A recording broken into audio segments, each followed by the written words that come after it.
ठीक है, लगभग सबने किया है। तो जिन्होंने जिन्होंने एकादशी का व्रत किया है वो हाथ जोड़ लीजिए और एकादशी महात्म की सुंदर कथा सुनिए।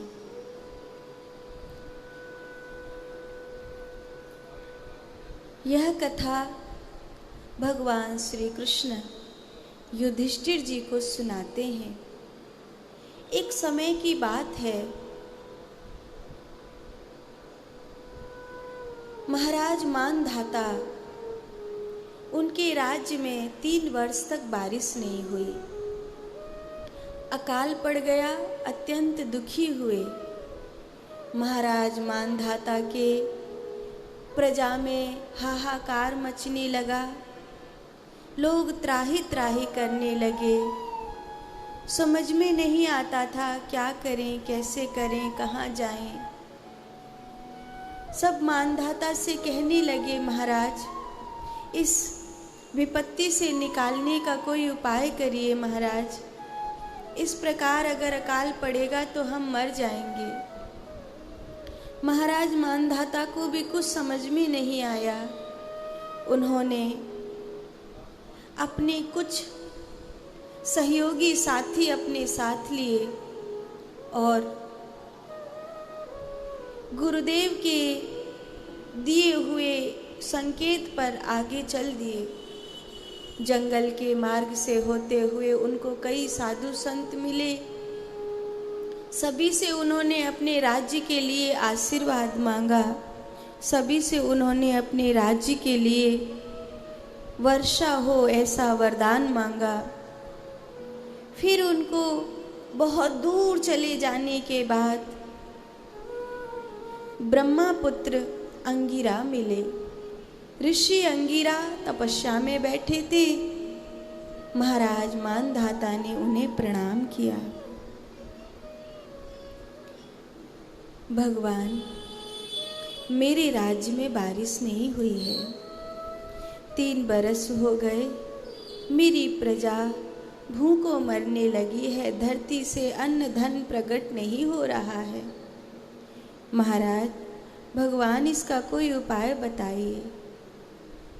ऋषि अंगिरा ने कहा, महाराज अगर सच में आप अपनी प्रजा का दुख दूर करना चाहते हैं तो अब देवशयनी एकादशी आ रही है। इस एकादशी के बाद 4 महीनों तक धरती का भार महादेव के ऊपर रहता है। किसी काल में भगवान श्री हरि नारायण ने वामन का अवतार लिया था। जब वो वामन का अवतार लेकर राजा बलि से 3 पग की भिक्षा मांगने लगे, तब राजा बलि ने उन्हें 3 पग की भिक्षा तो दे दी, लेकिन आशीर्वाद में भगवान के दर्शन का वरदान मांगा। मैं जब कभी आँख खोलूं, आप मुझे अपने द्वारे पर ही मिलें, ऐसा मुझे वरदान दीजिए। मेरे घर में ही आपका निवास हो, ऐसा वरदान दीजिए। चूँकि राजा बलि पाताल लोक के स्वामी हैं, इसीलिए भगवान नारायण भी पाताल लोक में चले गए। तब पूरे ब्रह्मांड में हाहाकार मच गया। अगर श्री हरि नारायण पाताल लोक में चले जाएंगे तो इस सृष्टि को कौन चलाएगा? इस सृष्टि के भार को कौन सहन करेगा? तब भगवती श्री लक्ष्मी राजा बलि के पास गईं।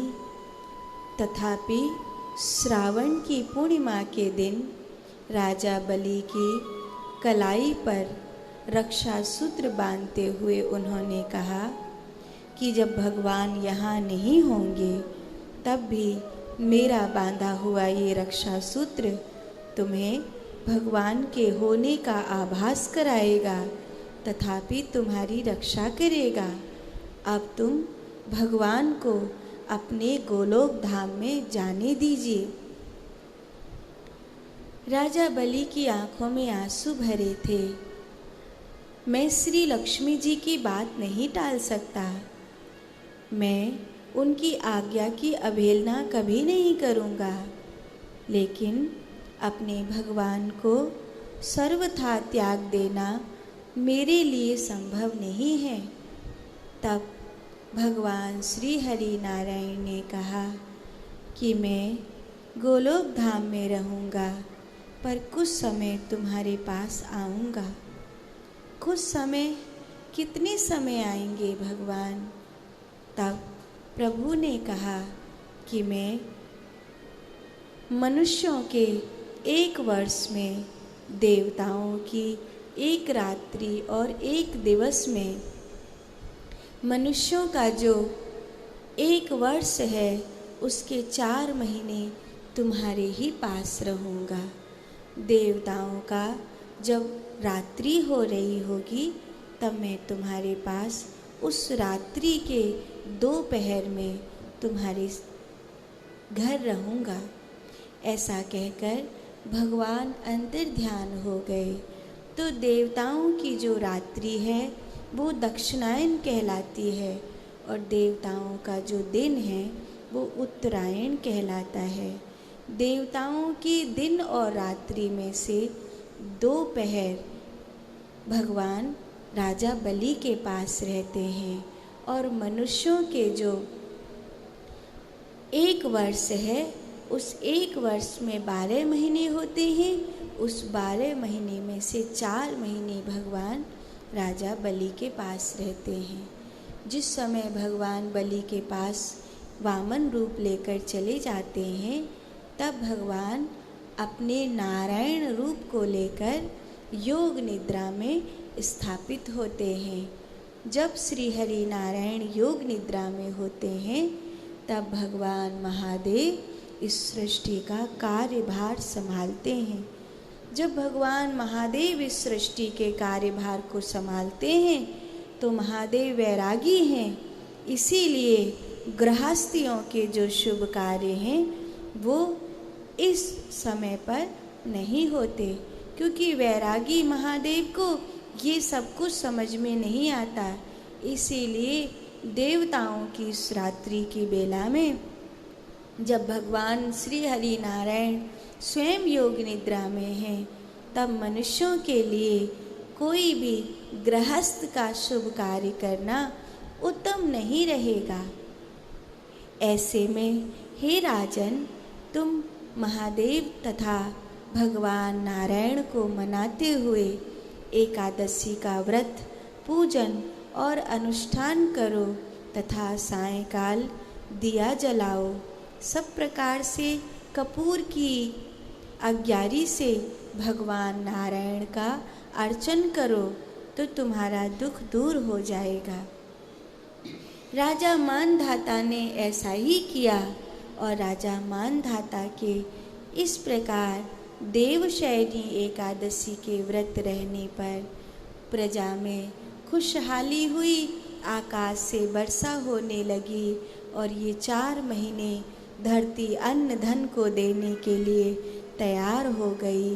तब से राजा मानधाता प्रतिवर्ष अपनी प्रजा के साथ एकादशी का व्रत करने लगे। हम और आप जो कोई इस एकादशी का व्रत करते हैं उसे भगवान महादेव की तथा भगवान नारायण की कृपा प्राप्त होती है, क्योंकि आज से नारायण योग निद्रा में हैं और आज से भगवान नारायण धरती, भगवान महादेव